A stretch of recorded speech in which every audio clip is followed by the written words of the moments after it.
Dean Guerrero, Vice Chancellor, distinguished guests, ladies and gentlemen. It's embarrassing for me that I have to speak to you in English. I speak many languages, but I've neglected Spanish. 3 of my 5 children speak fluent Spanish. When they want to say something so that I don't understand, they switch into Spanish. And one of them perfected her Spanish, spending many months here in Santiago, working on that language. But now, twice a week, I take a Spanish class, so if you ever invite me again, maybe I can give my lecture in Spanish. My mother died 6 months ago. And one of the things she taught me when I grew up, that in good company, you never speak about religion, politics, and sex. And my lecture today will be about religion, politics, and sex. The times have changed. I have been editing for many years 2 journals, the European Journal of International Law and ICON, the International Journal of Constitutional Law. And that is a good way to feel what is interesting, reflection in public law. 20 years ago, we might have received 2 or 3 times a year an article discussing the relationship between church and state. It seemed to be a dead subject. In the last 5 to 10 years, we receive dozens and dozens of articles on church or state. And if you look at these 2 journals, and I think in the English language they are the most successful and distinguished journals in their 2 fields, there's hardly an issue where there's at least not one article that deals one way or another with problems of religion, law, and society. What accounts for this?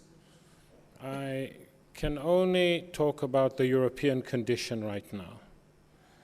And there are several reasons that account for the coming back of this subject. The first reason, maybe not the most important, is that we do not only live in mostly a secular society.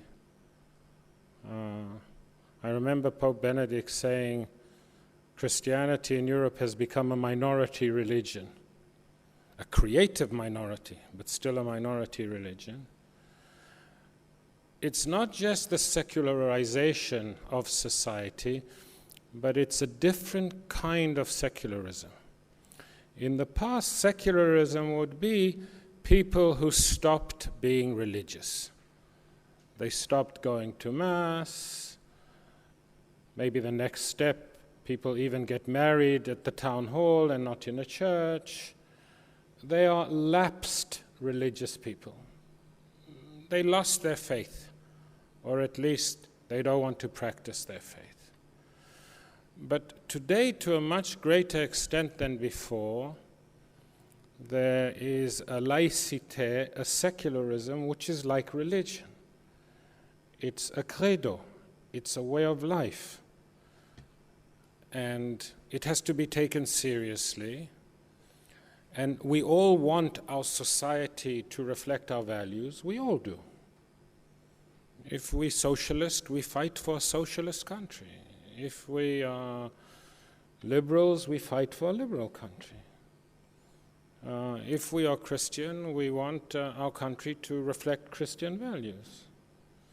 And if laïcité, secularism, becomes our religion, we want laïcité and secularism to be reflected in our society as a value. And suddenly that produces a new kind of potent conflict, which I will discuss in a minute.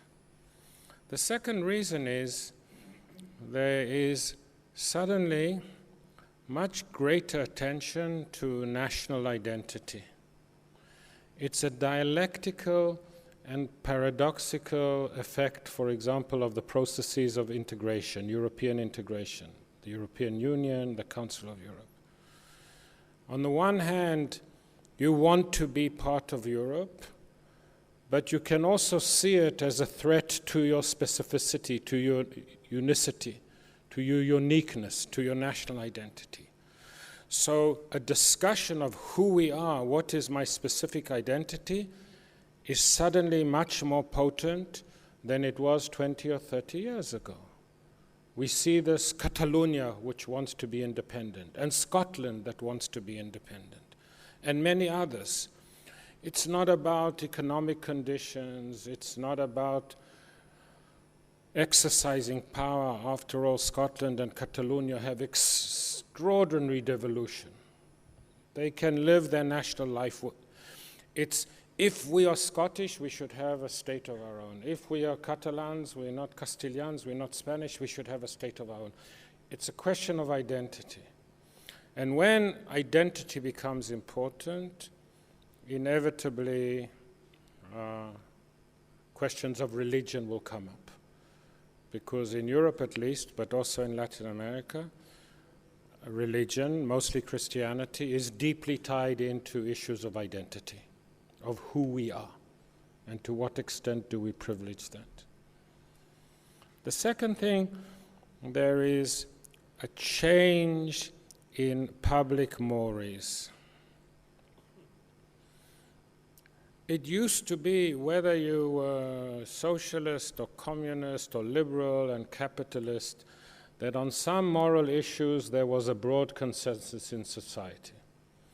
I'll give you an example which still exists. Your ideological identity notwithstanding, most people don't believe in bigamy. If somebody wanted to propose that the state allow multiple marriages, multiple husbands and wives, I think, without pronouncing myself whether this is moral or immoral, I think there would be a consensus, no, we are still a monogamous society, at least in our public manifestation. Not everybody lives up to the monogamous ideal, but we wouldn't want to make that official. But on other issues, our sexual mores of societies have changed, and most notably attitudes towards homosexuality, and very vital today in public debate, whether the state should allow homosexual marriage, same-sex marriage. And because there is no longer a previous consensus, even 20 years ago, there would be a consensus to decriminalize homosexual activity. There's no state in Europe would put somebody in prison because they practice homosexuality. And even in social attitudes, that kind of thing has disappeared. Most people know or familiar, have friends. Coming out and practicing one's homosexuality in public in most of our countries is quite normal. But 20 years ago, if you said homosexual marriage or homosexual adoption, even people who would be at the forefront of saying we should decriminalize homosexuality, etc., would say, maybe that's going too far. But today that is not the case. And since the church has put itself firmly as opposed to legalizing homosexual marriage, and I give this just as an example, here is another cleavage or another issue that has suddenly brought to the front relationship between church and state. Because the debate is not simply should the state allow homosexual marriage or not allow homosexual marriage, but is it legitimate for the church, one, and is it legitimate for religious people, even if not connected to the church, to try and legislate against homosexual marriage based on their religious conviction?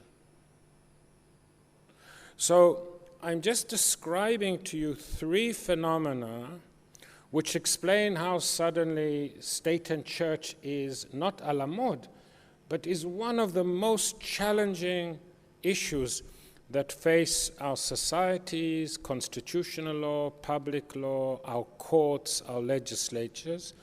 And I think that in this respect, this debate in Europe is also, there's a similar debate in Latin America generally and in Chile in particular. I want to add something that is probably more European than Latin America. It's Islam.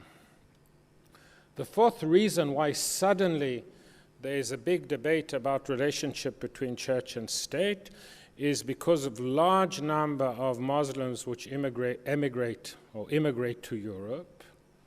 And a large number of immigrants who immigrate to Europe practice their religion. They are pious, they practice it, and sometimes their practices clash with traditional Western liberal values, and then we get a classical clash between, on the one hand, freedom of religion, and on the other hand, wanting to vindicate our traditional liberal values, which clash with some Islamic practices, and we have an uncomfortable tragic choice. Do we favor freedom of religion, or do we favor gender equality, for example? So that is a fourth reason why suddenly church and state, freedom of religion, freedom from religion, is at the forefront. Now, to what I want to talk about are indeed three manifestations of this debate because they stand for other issues. One is the place of religious symbology in public spaces, official public spaces. Here we are in the Católica University, so there's no problem if there would be a crucifix somewhere on the wall. I'm just teasing you. But if this was the State University of Chile, there might be an issue to have a crucifix on the wall. And that was the issue in Lautsi. There is a regulation, an administrative decree in Italy going back to the times of Mussolini in the 1920s, but been there ever since, which requires in public schools, every public school, every public classroom, to have a crucifix, not a cross, a crucifix, you know, the real thing. And Mrs. Lautsi challenged it, and she said, we live in a liberal society, we believe in freedom of religion and freedom from religion. Why should my daughter have to be in a classroom where there is a crucifix looking over her from the wall? And two concepts come into play here from a legal principle point of view. First of all, the claim that it is a violation of freedom from religion. Nobody should have religion imposed on them. And the claim was by having a crucifix in the classroom, she was having religion imposed on her. And the second was the duty of the state to be neutral. The state should not take sides. The state should not be Catholic or Protestant or Christian or Jewish or Muslim. The state should be neutral. And by having a crucifix on the wall in a public school, the state was not manifesting neutrality, it was taking sides. These are powerful arguments, and Mrs. Lautsi lost before all the Italian courts she went to. She didn't get to the Constitutional Court because the Constitutional Court didn't want to decide the case, so it said it's an administrative decree, so we don't have jurisdiction. Well, judges are clever. If they don't want to decide, there's always a reason not to decide. And sometimes it's wise not to decide. But all other courts in Italy denied her motion, so she went to the European Court on Human Rights. That's the highest jurisdiction in Europe on these type of issues. And she went before a chamber, and she lost 7-0. 7-0. I mean, the Italian state lost. 7 judges, all 7 judges of the chamber, decided that it was a violation of the European Convention on Human Rights for Italy to require that in public school there be a crucifix on the wall. And she lost on 2 grounds. That there's a guarantee of freedom from religion, number 1, and that violated freedom from religion. And more importantly, that it violated the duty of state of neutrality. The state could not manifest in any way that it favors not just one religion over another religion, but that in any way it favored a religious point of view. And by requiring a crucifix on the wall, it was violating that duty of neutrality. So Italy appealed to the really highest jurisdiction, constitutional jurisdiction in Europe, which is the Grand Chamber. It sounds like the days of the Inquisition. The Grand Chamber of the European Court on Human Rights. And it decides with 17 judges. And that's how I got involved. I was invited to represent all the intervening states. I did it pro bono, not because I'm such a generous person. You know why I did it pro bono? Dean Guerrero. If I hadn't done it pro bono, every blog in the world would have said, look at that Jew, for money he will even defend the cross. And sadly, you know that I'm right. They would say that. So my wife was very angry with me, but I did it pro bono. And I will talk a little bit about the case in a minute. But before, I want to say something about freedom of religion and freedom from religion. The first thing I want to say is no fundamental right is absolute. Even the right to life is not absolute. In every single country I know, from Britain to France to Germany to Chile to the United States, all these countries reserve the right at time of war to conscript their men and women to defend the patria, and reserve the right to demand of their children to give up their life in defense of the patria. And you don't have a constitutional right to life to say no. So even the right to life is not absolute. Freedom of religion is not absolute. We're in a Catholic country, so you don't know the Bible. I'm just teasing. But if somebody, let's call him Abraham, came today in the middle of Santiago and said, yesterday God revealed himself to me and told me to take my son, my only son, the son I love, and to walk 3 days towards Valparaiso and to go to the top of the hill and to sacrifice him to me, we would not say freedom of religion. We would say, you take one step in that direction and we'll put you in prison for attempted murder and child endangerment. And freedom of religion would not help him, correct? We do not allow, in the name of freedom of religion, female circumcision. Even if it's motivated bona fide, I'm not so sure, but even if it's motivated bona fide by religious imperatives, we say thank you, but no thank you. We will not allow this. So our rights are never absolute. They're always balanced against others. And the same applies to freedom from religion, as we shall see. We can have situation where there's a conflict between freedom of religion and freedom from religion, and somehow we will have to find an accommodation, but neither of them, because no fundamental right is absolute. So that's my first theoretical conceptual proposition. The second is to challenge something that is accepted in every book on constitutional law theory that I am familiar with, which is to say that freedom of religion has to be matched by freedom from religion. I know it. That's the law. In Lao Tzu, I didn't contest that. But I do want to raise the question, what is the conceptual and theoretical justification under liberal constitutional theory for freedom from religion?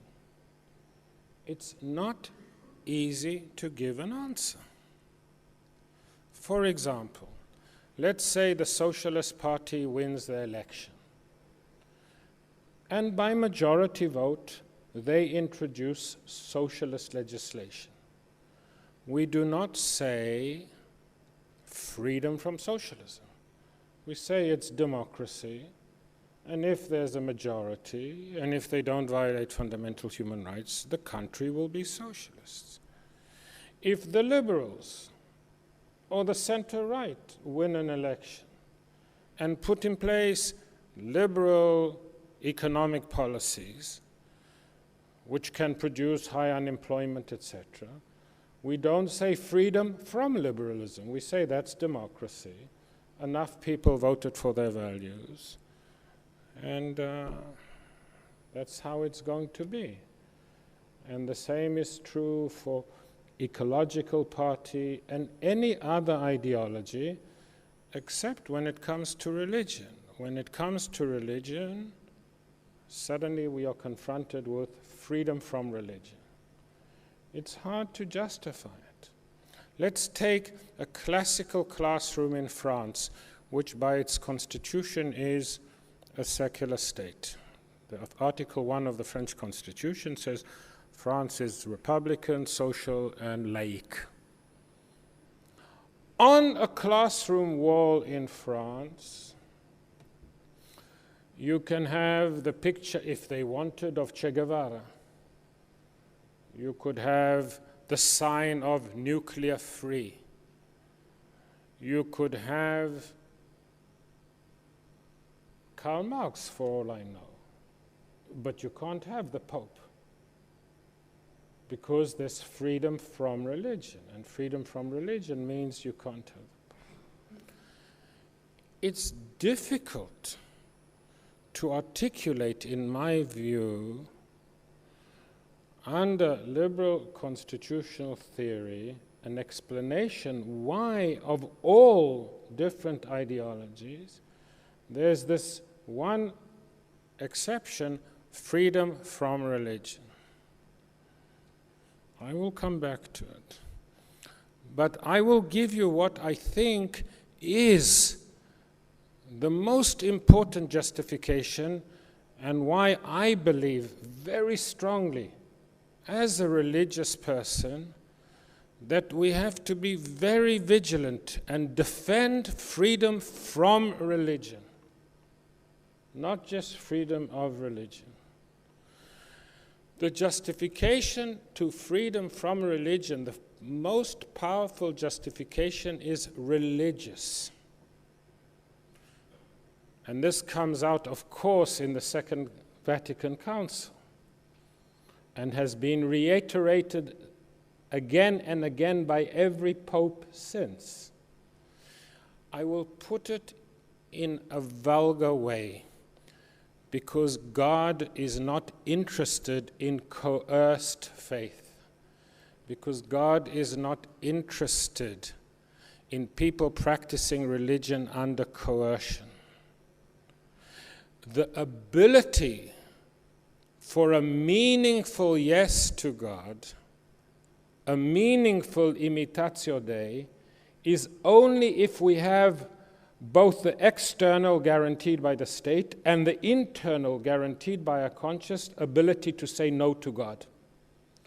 Only if we are in a position, internal and external, to say no to God, is our yes to God a meaningful yes. And therefore, from a religious point of view, there is a very powerful justification for freedom from religion, and not only freedom of religion. Let's go to Lao Tzu.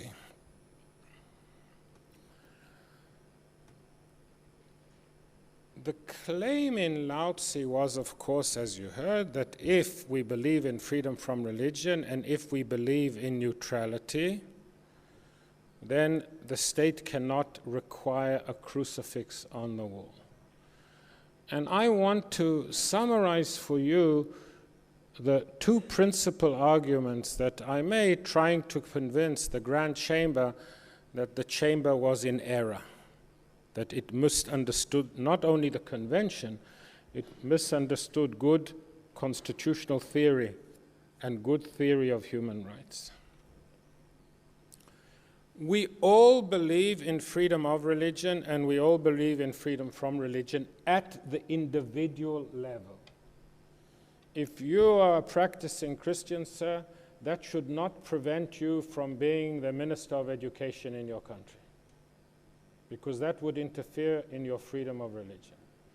And if you are a card-carrying atheist, that should not prevent you from being Minister of Education, because that would interfere with your right to be an atheist, freedom from religion.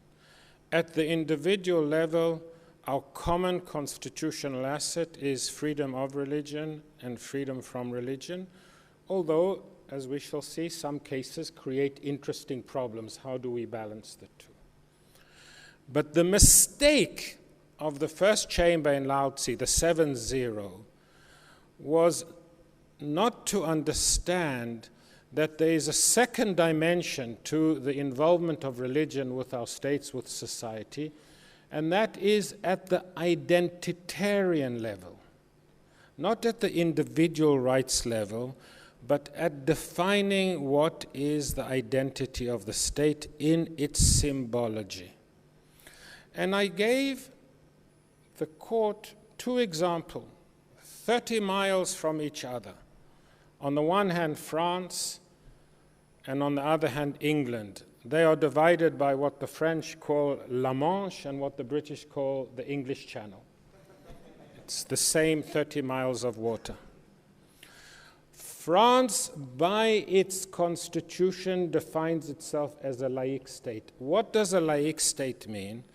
It means that at the private level, of course, religion is protected.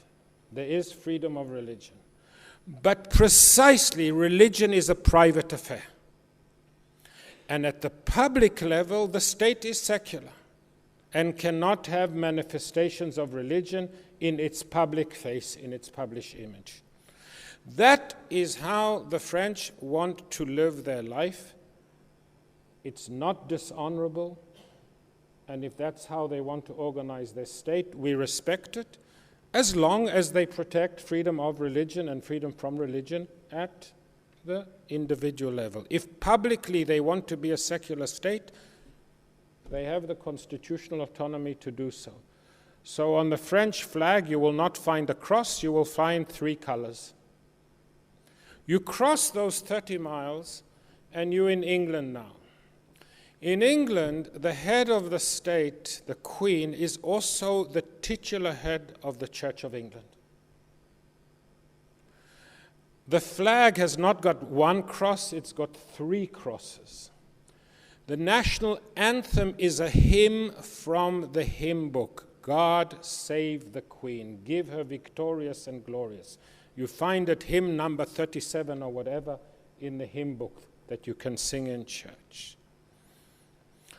And most importantly, there is an established church, the official church of the state, the Church of England.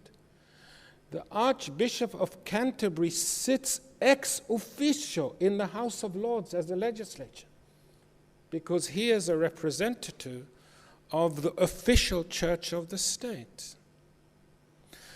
This is England.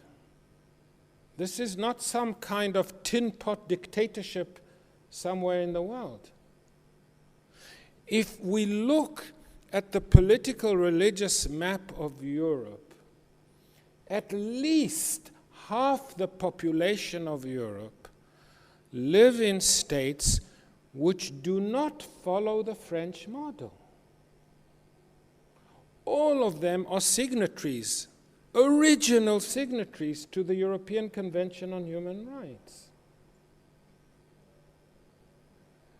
If the duty of neutrality meant that there can be no public manifestation of religious symbols, what would have to happen is that Britain would have to cease to be a monarchy, or the Queen would have to cease to be the head of the Church of England. The British would have to change their flag. They would have to change their national anthem. They would have to disestablish their church. They would have to be like France. And the same is true for many other countries. For Greece, where the Orthodox Church has a similar status. For Malta. In Ireland, according to the Chamber, a pupil in a classroom would not be allowed to read the Irish Constitution, because the Irish Constitution begins with the words, acknowledging the divine Lord Jesus Christ and the Holy Trinity as the source of all beauty, justice, and truth. Either you change your constitution or you're violating the convention. Certainly a child cannot read it, because that's... The German constitution begins with the word aware of our responsibility before God, and I'm glad that it's there, given history. Do they have to change their constitution? It's nonsense, you all understand that. The pluralism of Europe, the liberalism of Europe rests precisely in the arrangement which allows, on the one hand, Britain to be Britain with the Church of England and the Queen, and God save the Queen, and an established church, and Denmark has an established church, and many countries. And France to be laïque, and Italy to also be close to laïque, etc. There's this great choice of national identity when it comes to the place of religion in the national identity, as long as everybody respects at the individual level freedom of religion and freedom from religion. That is the European way. That is true liberalism, tolerance, pluralism, not a construct which would make everybody have to be like France.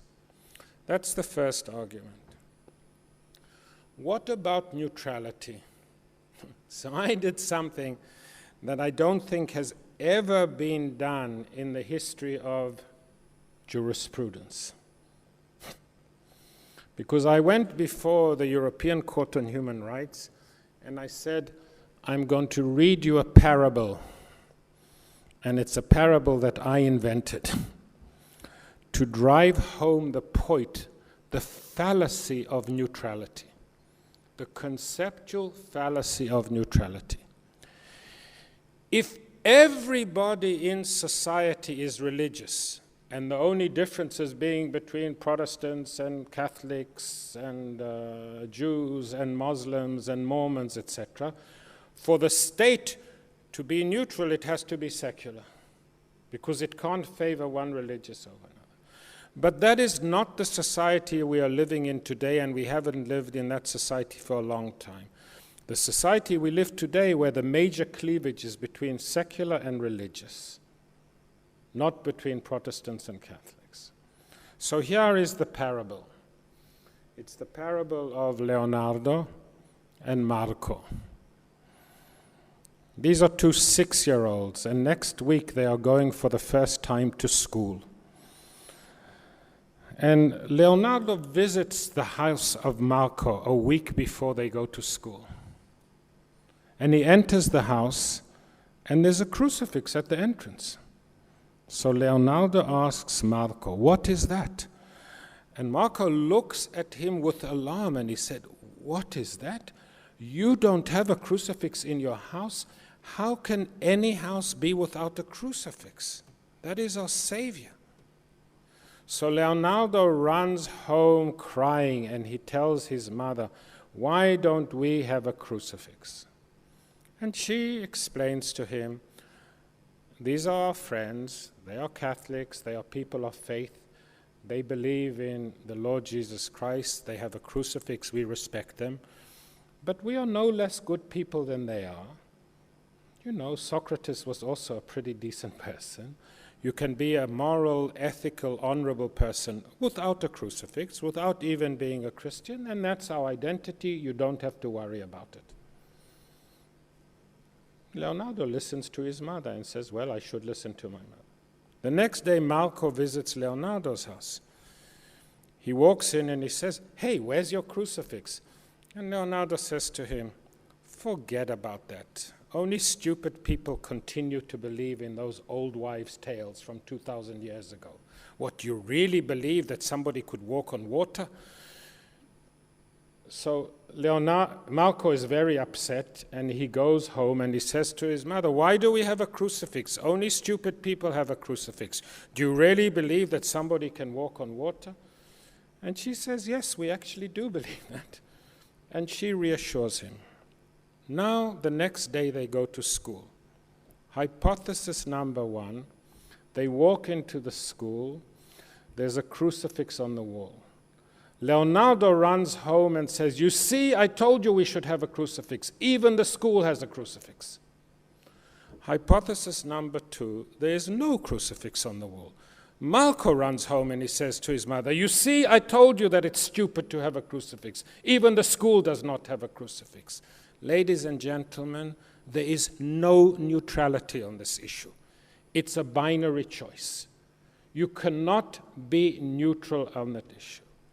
And therefore, if France elects not to have religious symbols on the wall, not to have a crucifix, and yet have every other kind of symbol except religious symbol, they have an educational duty to teach their children that even though we live in a laïc state and we don't have a crucifix on the wall or any other religious symbol, we respect religious people. We don't hold them in contempt. They are valuable people in our society. And Italy, which does have a crucifix, has an educational duty. Of course, they cannot demand that anybody genuflect to the crucifix, but the very fact that there is a crucifix on the wall makes them have an educational duty to teach all the students in the classroom that they have full respect for people who are not religious, and they have full respect for other religions, except it's part of Italy's history that it would be a crucifix and, for example, not a Star of David or a half crescent. Neutrality you cannot have. It's a chimera. It's a false concept for the type of society we live in. I think I've exhausted my time, haven't I? So I was going to show you a little video about actually the proceedings before the European Court on Human Rights, but we can skip that. And maybe if there's question and answers, we can talk a little bit about same-sex marriage, etc. Thank you very much, ladies and gentlemen.